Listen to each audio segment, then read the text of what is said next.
نہ میرے ذکر میں ہے صوفیوں کا سوز و سرور، نہ میرا فکر ہے پیمانہ ثواب و عذاب۔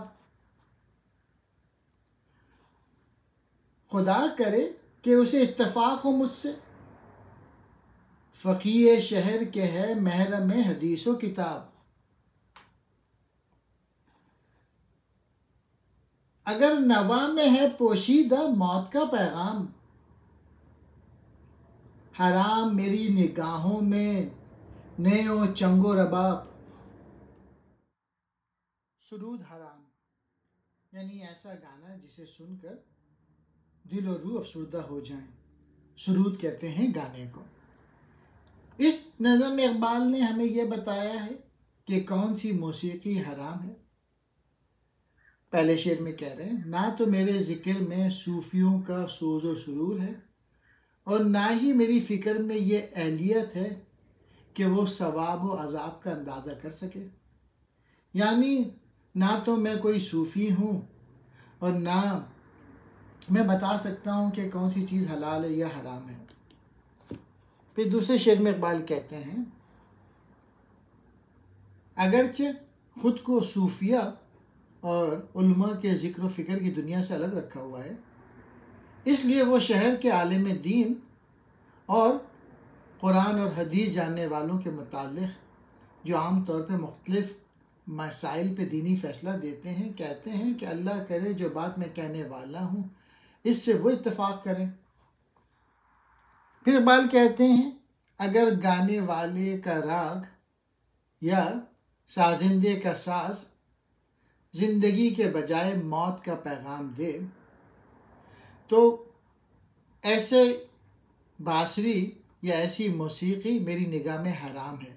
یعنی وہ سیڈ گانے سن رہے ہیں، اداس ہو رہے ہیں، ایسی شاعری جو کہ سیڈ ہے، اداس شاعری، تو اقبال کہہ رہے ہیں یہ تو بیکار چیزیں ہیں، یہ زندگی کو قریب لے جانے کے بجائے موت کے قریب لے جائیں تو یہ وہ جائز نہیں ہے میری نظر میں۔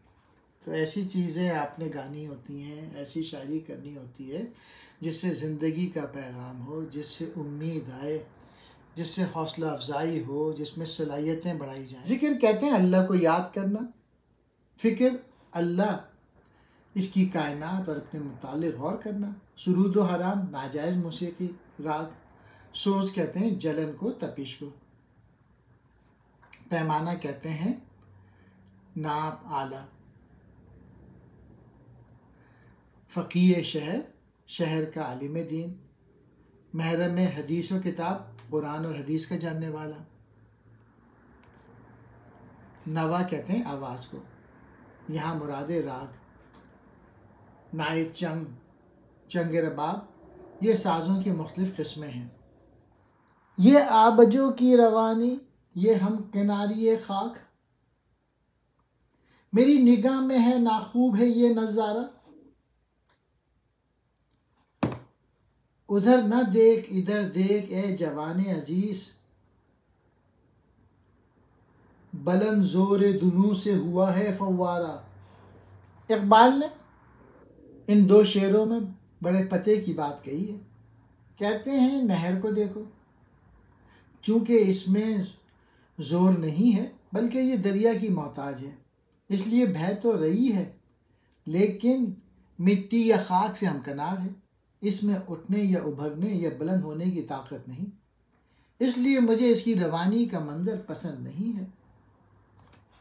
اس نظم میں اقبال نے آدمی کی اندرونی قوت کا ذکر ندی اور فوارے کی علامتوں سے سمجھایا ہے۔ ندی میدان میں بہتی رہتی ہے جبکہ فوارے کی ساخت ایسی ہوتی ہے کہ وہ اپنے اندر کے زور سے پانی کو اوپر اچھالتا ہے۔ تو اقبال کہتے ہیں ندی کو دیکھو، وہ بہتی ضرور ہے لیکن مٹی کے کناروں میں بہتی چلی جاتی ہے اور مٹی سے بلند اٹھنا اس کے نصیب میں نہیں۔ اس بنا پہ ندی کا یہ نظارہ میری نگاہ میں اچھا نہیں۔ پھر دوسرے شعر میں اقبال نوجوانوں سے خطاب کرتے ہوئے کہتے ہیں، میرے پیارے جوانوں، تم ندی اور اس کے بہاؤ کو نہ دیکھو اور اس کے نظارے کو دیکھ کر خوش نہ ہو، بلکہ دوسری طرف فوارے کو دیکھو کہ اس کے اندر ایسا زور ہے کہ وہ اس زور سے پانی کو اوپر کی طرف اچھالتا ہے اور مٹی سے کہیں اوپر لے جاتا ہے۔ اس سے تمہیں بھی سبق سیکھنا چاہیے کہ اصل چیز تمہارے اندر کی طاقت ہے، تمہارے اندر کی صلاحیتیں ہیں، جس کو پیدا کر کے تم بھی مٹی سے بلند ہو سکتے ہو اور غلامی سے نکل کر آزادی کی سانس لے سکتے ہو۔ اے نوجوانوں، نہر غلاموں یا محتاجوں کی طرف مت دیکھو، فوارہ بلند حوصلہ خوددار غیرت مند انسانوں کی طرف دیکھ۔ بظاہر نہر کے طول کے مقابلے میں بہت چھوٹا ہے، لیکن فوارے کے دل میں امنگ ہے، ابھرنے کی طاقت ہے، اس لیے بلندی کی طرف مائل ہے۔ آبجو کہتے ہیں ندی کو، روانہ کہتے ہیں بہاؤ کو۔ ہم کناریے خاک مٹی کے ساتھ رہنا ناخوب ہے، اچھا نہیں ہے۔ زور دنو اندر کا زور، جوان عزیز، پیارے نوجوان۔ مشرق کے نیستاں میں ہے محتاج نفس نے، شاعر تیرے سینے میں نفس ہے کہ نہیں ہے؟ تاثیر غلامی سے خودی جس کی ہوئی نرم، اچھی نہیں اس قوم کے حق میں اجمی لے۔ شیشے کی سرائی ہو کہ مٹی کا سبو ہو، شمشیر کی مانند ہو تیزی میں تیری میں،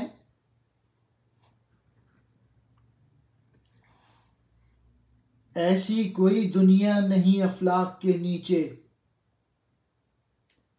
بے مار کا ہاتھ آئے جہاں تخت و جموں کے، ہر لہجہ نیا طور نئی برق تجلی۔ اللہ کرے مرحلہ شوق نہ ہو طے۔ اس نظم میں اقبال نے شاعروں کو پیغام دیا ہے اور یہ بتایا ہے کہ شاعروں کو کس قسم کی شاعری کرنی چاہیے۔ اقبال کہہ رہے ہیں کہ مشرق کی شاعری کی دنیا میں شاعری صرف لفظی طلسم ہے، یعنی مضمون کا فقدان ہے۔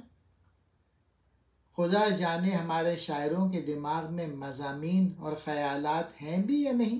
اقبال کہہ رہے ہیں کیا تیرے پاس ایسی سانس ہے کہ جس کی پھونک سے یہ بانسری لے نکل سکے؟ یعنی مشرق کے جو لوگ ہیں وہ غلامی میں جکڑے ہوئے ہیں، غفلت کی نیند سوئے ہوئے ہیں۔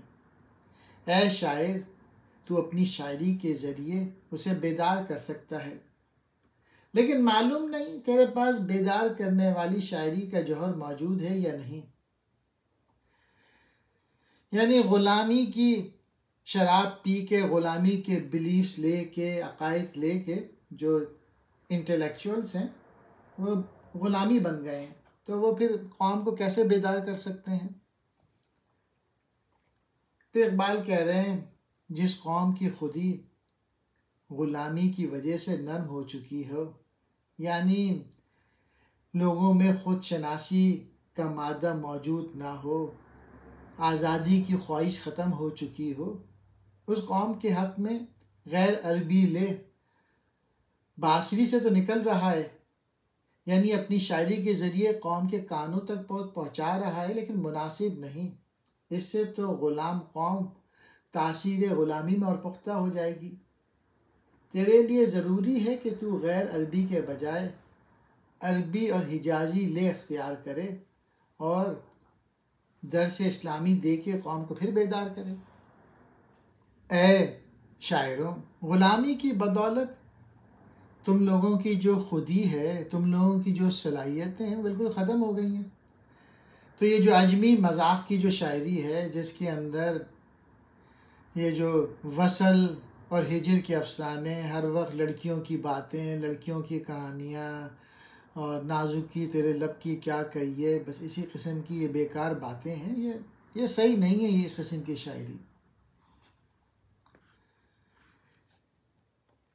اقبال کہتے ہیں اس سے کوئی غرض نہیں ہے کہ تیری شراب شیشے کی سرائی میں ہے یا مٹی کے پیالے یا مٹکے میں.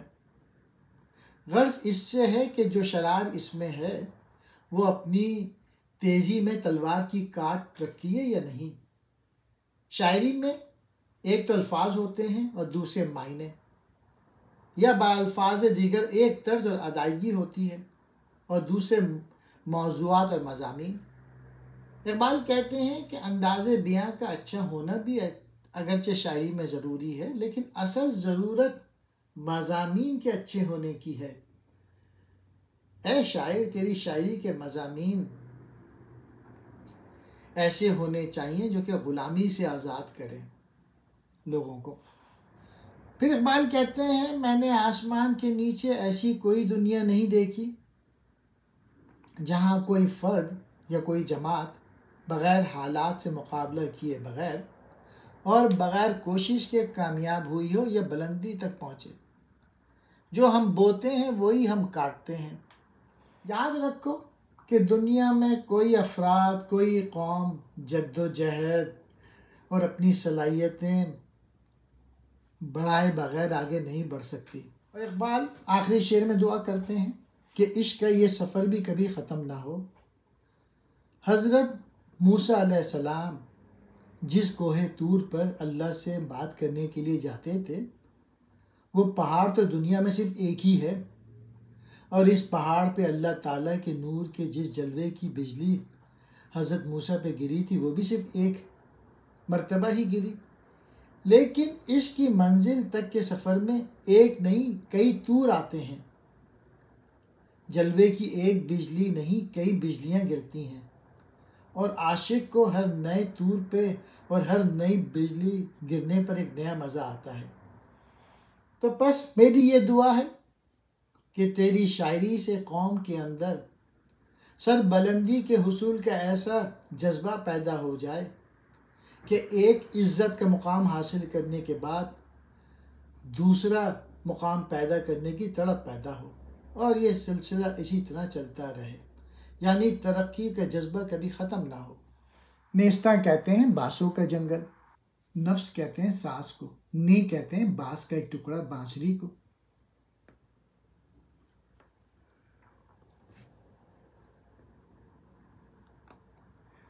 افلاک کہتے ہیں فلک کی جمع آسمان، بے مار کا جنگ یا کوشش کے بغیر. تخت جم و کے، جم اور کے تخت یعنی ایران کے ان مشہور بادشاہوں کا تخت، یعنی عروج و ترقی اور مقام میں بلند. ہر لحظہ ہر لمحے. طور وادی سینا کا ایک پہاڑ جہاں حضرت موسیٰ علیہ السلام جایا کرتے تھے. برق تجلی جلوے کی بجلی، مرحلہ شوق عشق کا فاصلہ یہ منزل. ہے شیر عجم گرچہ طربناک و دل آویز، اس شعر سے ہوتی نہیں شمشیر خودی تیز. افسردہ اگر اس کی نوا سے ہو گلستاں، بہتر ہے کہ خاموش رہے مرغ سحر خیز. وہ ضرب اگر کوہ و شکن بھی ہو تو کیا ہے، جس سے متزلزل نہ ہو دولت پرویز. اقبال یہ ہے خارۂ تراشی کا زمانہ. علامہ نے اس نظم میں شاعروں کی شاعری کو پیش نظر رکھا ہے. اس شعر میں وہ کہتے ہیں اس میں شک نہیں کہ ہمارے عہد حاضر کے شاعروں کی شاعری بڑی پرسوس اور دل کو لبھانے والی ہوتی ہے، لیکن یہ حجاز اور حرم سے بے تعلق ہونے کی وجہ سے نوجوانوں کے دلوں میں اس کی حرارت پیدا نہیں کرتی، اور اس سے پڑھنے والوں کی خود آگہی، خود شناسی، صلاحیتوں کی تلوار تیز نہیں ہوتی بلکہ کند ہی رہتی ہے. اس نظم میں اقبال نے ان شاعروں پہ تنقید کی ہے جس نے ان کی رائے میں ملت کے لوگوں کی قوت عمل کو ختم کر کے رکھ دیا ہے. تو وہ یہی کہہ رہے ہیں کہ یہ شاعری جو ہے آج کل کی بہت مسرت انگیز اور دلکش ہے، لیکن اس کے مطالعے سے انسانی خودی کو استحکام نصیب نہیں ہو سکتا. اور ایسی شاعری جس سے لوگ افسردہ ہوں اور اداسی چھا جائے تو وہ ایسی شاعری بیکار ہے۔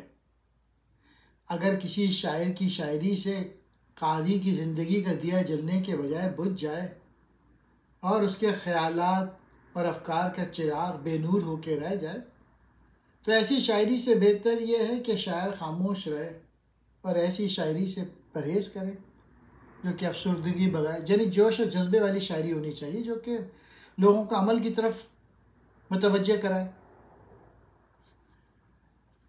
پھر تیسرے شعر میں کہتے ہیں، اگر کسی کا وار پہاڑ کو بھی توڑ ڈالے تو اس سے کیا حاصل ہوگا؟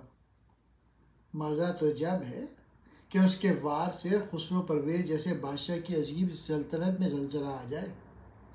اجمی شاعروں کی شاعری سے کوئی فائدہ نہیں جب تک وہ مشرق کی سوئی ہوئی قوموں کو بیدار کرنے والی، ان کو غلامی سے آزاد کرنے والی اور ان کو حاکموں کی حاکمیت ختم کرنے والی شاعری نہ ہو۔ پھر آخری شعر میں کہتے ہیں، اے اقبال، یہ دور پتھر توڑنے یعنی سخت محنت اور مشقت کرنے کا دور ہے۔ ہمارے شاعر ہمیں مشکلات سے ٹکرانے کے بجائے ہمیں محنت سے کترانے کا سبق دیتے ہیں۔ اے دوستو، اے شاعرو، یہ عیش و عشرت کا زمانہ نہیں بلکہ جدوجہد کا دور ہے، لہٰذا قوم کو عمل کا پیغام دو اور ہر اس بات سے پرہیز اور اجتناب کرو جو تمہیں حقیقت پسندی سے دور کر دے اور وہمی دنیا کی طرف لے جائے۔ شعر عجم غیر عربی شاعری طربناک، پرسوز، دل آویز، دل کو لبھانے والی، شمشیر خودی، خود آگہی کی تلوار، افسردہ ہونا، بجھ جانا، نوا کہتے ہیں آواز کو، مرغ سحر خیز، الگ صبح اٹھ کر چہچہانے والا پرندہ، متزلزل ہونا، زلزلہ پیدا ہونا، دولت پرویز، ایران کے بادشاہ خسرو پرویز کی حکومت، ضرب کہتے ہیں چوٹ کو، کوہ شکن، پہاڑ توڑنے والی، خارۂ تراش، پتھر توڑنا، سخت محنت کرنا۔ عشق و مستی کا جنازہ ہے تخیل ان کا، ان کے اندیشہ تاریک میں قوموں کے مزار، موت کی نقش گری ان کے صنم خانوں میں، زندگی سے ہنر ان برہمنوں کا بیزار، چشم آدم سے چھپاتے ہیں مقامات بلند، کرتے ہیں روح کو خواب دیدہ بدن کو بیدار، ہند کے شاعر و صورت گر و افسانہ نویس، بیچاروں کے اعصاب پہ عورت ہے سوار۔ اس نظم میں اقبال نے تنقید کی ہے فنکاروں کی ذہنیت یا نفسیاتی حالات پہ۔ کہتے ہیں کہ ان کے تخیلات، سوچیں اور تصورات ایسے مردہ ہیں کہ ان کے کلام یا مضامین خصوصاً افسانوں کے پڑھنے کے بعد اگر کسی کے اندر پاکیزہ جذبات موجود ہوں تو وہ بھی مردہ ہو جاتے ہیں، ناپید ہو جاتے ہیں، اور اگر کوئی قوم ان کے خیالات کی پیروی کرنے لگے تو یقیناً تباہ ہو جائے گی۔ اس نظم میں علامہ اقبال نے بر صغیر کے ادیبوں، شاعروں، مصوروں، موسیقاروں، سنگ تراشوں اور دوسرے قسم کے اہل فن کے متعلق کہا ہے کہ ان کی جو سوچیں ہیں وہ اور ان کے اندر جو صلاحیتیں ہیں وہ ختم ہو گئی ہیں اور ان کے جذبات بھی مردہ ہیں اور افسردہ ہیں، اور اگر ان ہنرمند اور فنکاروں کے خیالات و افکار کی بھیانک تاریکی سے تو قومیں مر جاتی ہیں اور وہ زندہ مزاروں کی صورت میں باقی رہ جاتی ہیں۔ بر صغیر کے ہنرمندوں کی مزید صفت بیان کرتے ہوئے علامہ کہتے ہیں کہ وہ اپنے ہنر سے ایسے بتخانے بناتے ہیں جن میں زندگی کی نہیں موت کی تصویریں آویزاں ہوں، اور ان بتوں کے برہمنوں یعنی ان ہنرمندوں کے ہنر سے زندگی بیزار اور موت ان پہ فریختہ نظر آتی ہے، اور ان کے فن پاروں میں افسردگی پائی جاتی ہے اور زندگی کی کوئی لہر نظر نہیں آتی۔ تیسرے شعر میں مزید تنقید کرتے ہوئے یہ کہتے ہیں کہ ان کا کام یہ ہے کہ یہ آدمی کی نگاہوں سے آدمیت اور انسانیت کے اعلیٰ و عرفہ مقامات کو چھپاتے ہیں اور ان میں حیوانی جذبات بھڑکاتے ہیں۔ یہ اپنے فن پاروں کے پڑھنے والوں اور دیکھنے والوں کے بدنوں کو تو جگاتے ہیں اور ان میں حیوانی اور جنسی جذبات و خیالات تو پیدا کر دیتے ہیں، لیکن ان کی روحوں کو سلا دیتے ہیں اور یہ ایسی چیزیں تخلیق کرتے ہیں جن میں عورت اور اس سے متعلق سفلی جذبات کا ضرور ذکر ہوتا ہے۔ معلوم ہوتا ہے کہ عورت اور جنس ان کے ریگو ریشے میں سمائے ہوئے ہیں، اس کے سوا انہیں کسی اور موضوع پہ سوچنے کی توفیق ہی نہیں ہے۔ ہنروان ہند بر صغیر کے فنکار، اندیشہ تاریک، سیاہ فکر، بھیانک سوچ، نقش گیری، تصویر کشی، صنم خانوں، بت خانوں، برہمن، بتوں کو پوجنے والا، ہندوؤں کا پیشوا، چشم آدم، آدمی کی آنکھ، مقامات بلند، اونچے مقامات، خواب دیدہ کر دیتے ہیں، سلا دیتے ہیں، صورت گر، مصور، اعصاب یعنی رگ اور پٹھے، اس کی نفرت بھی عمیق، اس کی محبت بھی عمیق، قہر بھی اس کا ہے، اللہ کے بندوں پہ شفیق،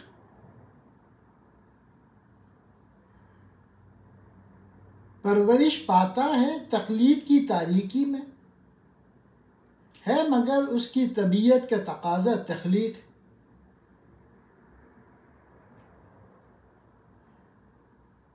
انجمن میں بھی میسر رہی خلوت اس کو، انجمن میں بھی میسر رہی خلوت اس کو،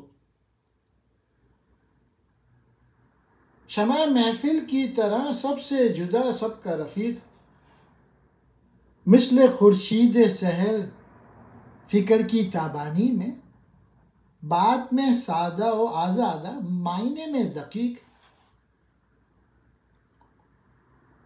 اس کا انداز نظر اپنے زمانے سے جدا، اس کے احوال سے محرم نہیں پیران طریق۔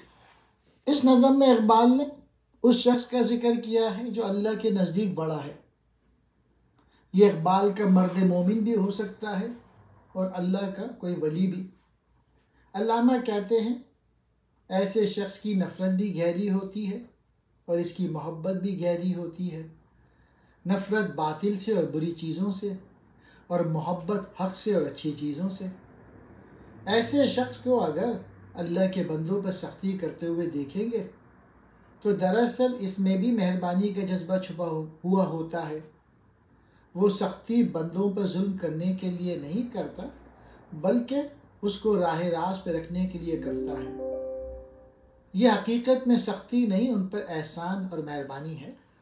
اس کی دوسری صفت یہ ہے اگرچہ اس کی پرورش تقلید کے ماحول میں ہوتی ہے لیکن وہ اپنی فطری صلاحیت کی بدولت اپنے ماحول میں انقلاب پیدا کر دیتا ہے، پرانی رسمیں اور بری باتوں کو مٹا کر پاکیزہ طرز زندگی کی تخلیق کرتا ہے۔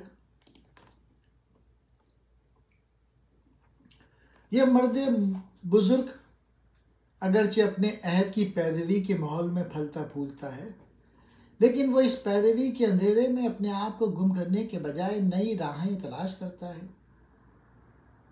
پھر تیسرے شعر میں کہتے ہیں علامہ نے محفل اور شمع کی علامتوں سے سمجھانے کی کوشش کی ہے۔ جس طرح محفل کے اندر شمع حاضرین مجلس سے جدا ہوتی ہے لیکن سب کو روشنی پہنچاتی ہے، اسی طرح اللہ کا برگزیدہ بندہ بھی مجلس میں ہوتا ہے، سب کا دوست بھی ہوتا ہے اور سب سے الگ و تنہا بھی ہوتا ہے۔ ہاتھ اس کا کام میں اور دل اس کا خدا کی یاد میں لگا رہتا ہے۔ بظاہر وہ سب لوگوں کے ساتھ رہتا ہے، سب سے ملتا جلتا ہے، لیکن اللہ کے سوا کسی کو اپنا محبوب یا مقصد حیات نہیں بناتا۔ گویا وہ شمع محفل کی طرح سب کو اپنی ذات سے فائدہ پہنچاتا ہے، لیکن خود سب سے الگ رہتا ہے۔ اس کی دماغی قوتیں نہایت روشن ہوتی ہیں، وہ صاحب فراست ہوتا ہے، اس کی گفتگو نہایت سادہ اور سچی ہوتی ہے، لیکن آسان لفظوں میں وہ بڑی حکیمانہ نکتے بیان کر دیتا ہے۔ اس مرد بزرگ کے دیکھنے کا انداز دوسروں کے دیکھنے کے طریقے سے مختلف ہوتا ہے۔ وہ صرف ظاہری نظروں سے ہی زمانے اور اس کے حالات کو نہیں دیکھتا، بلکہ وہ ان پر باطنی اور معنی خیز نظریں ڈالتا ہے، اور اس کے جو روحانی حالات ہوتے ہیں وہ ایسے ہوتے ہیں جن سے اس دور کے پیشہ ورانہ جو پیر ہیں وہ بالکل واقف نہیں ہیں۔ وہ دنیا کو دنیا داروں کے زاویہ نظر سے نہیں دیکھتا، بلکہ ہر بات قرآن و سنت کی روشنی میں دیکھتا ہے۔ اسی وجہ سے اس کا انداز نظر اپنے زمانے سے جدا ہوتا ہے۔ مرد بزرگ، بڑا آدمی، وہ آدمی جو اللہ کے نزدیک بڑا ہے، جو قوم کا بزرگ ہے۔ عمیق کہتے ہیں گہرے کو، قہر کہتے ہیں سختی، شفیع کہتے ہیں مہربان، تقلید کہتے ہیں پیروی، تخلیق کہتے ہیں نئی چیز پیدا کرنا، تقاضا ہے، ضرورت ہے، انجمن کہتے ہیں محفل، میسر رہنا، حاصل ہونا، خلوت کہتے ہیں تنہائی، رفیق کہتے ہیں دوست کو، مثل خورشید سحر، صبح کے سورج کی مانند، فکر کی تابانی، فکر کی چمک دمک، آزادی، آزاد، دقیق کہتے ہیں مشکل، انداز نظر، دیکھنے کا انداز، احوال، حال کی جمع، حالات، محرم کہتے ہیں آشنے کو، آشنا، پیران طریق، طریقت کے پیر مرشد، زندہ دل سے نہیں پوشیدہ ضمیر تقدیر، خواب میں دیکھتا ہے عالم نو کی تصویر، اور جب بانگ اذاں کرتی ہے بیدار اسے، کرتا ہے خواب میں دیکھی ہوئی دنیا تعمیر، بدن اس تازہ جہاں کا ہے اسی کی کف خاک، روح اس تازہ جہاں کی ہے اسی کی تکبیر۔ اقبال نے اس نظم میں یہ بتایا ہے کہ عالم نو یعنی نیا زمانہ کیسے پیدا ہوتا ہے اور اس کا ضمیر کن چیزوں سے تیار ہوتا ہے۔ علامہ کہتے ہیں نئی دنیا وہ شخص پیدا کر سکتا ہے جس کا دل زندہ ہو، یعنی جس کی خودی مرتبہ کمال تک پہنچ چکی ہو۔ چونکہ وہ ضمیر کائنات سے آگاہ ہوتا ہے، اس لیے یہ بھی جانتا ہے کہ مجھے کیا کرنا چاہیے۔ جس شخص کا دل روحانی طور پہ زندہ ہے، اس سے تقدیر کا باطن چھپا ہوا نہیں، وہ اس کے رازوں کو خوب جانتا ہے۔ صرف بیداری ہی میں نہیں بلکہ نیند کی حالت میں بھی وہ نئے نئے جہانوں کی تصویریں دیکھتا ہے۔ وہ اپنے زمانے میں مقید نہیں ہوتا بلکہ اس سے آگے بہت کچھ دیکھنے کی صلاحیت رکھتا ہے۔ اللہ کا وہ بندہ جس کا دل روحانی طور پہ زندہ ہوتا ہے، وہ نیند کی حالت میں بھی سچے خواب دیکھتا ہے، اور اللہ تعالیٰ بعض اوقات خواب کی حالت میں اسے وہ کچھ دکھا دیتا ہے جو کچھ اسے کرنا ہوتا ہے۔ اللہ کا ایسا بندہ جب صبح کی اذان سن کر جاگتا ہے تو جس دنیا کو اس نے خواب کی حالت میں دیکھا ہوتا ہے اس کو بنانے اور سنوارنے میں لگ جاتا ہے۔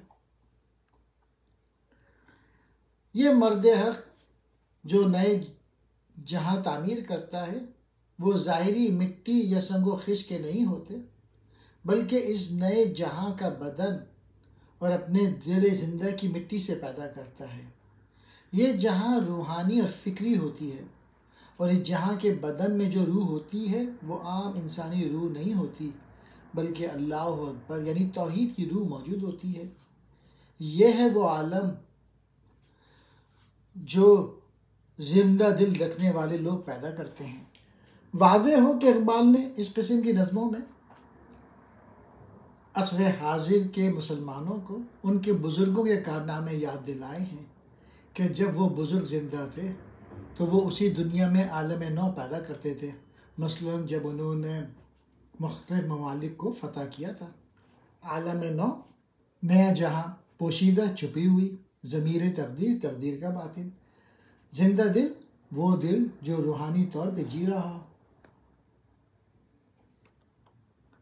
بانگ کہتے ہیں آواز کو، اذان نماز کے لیے پکار، بیدار کرنا، جگانا. کف خاکی، مٹی کی مٹھی، تکبیر اللہ اکبر کی صدا.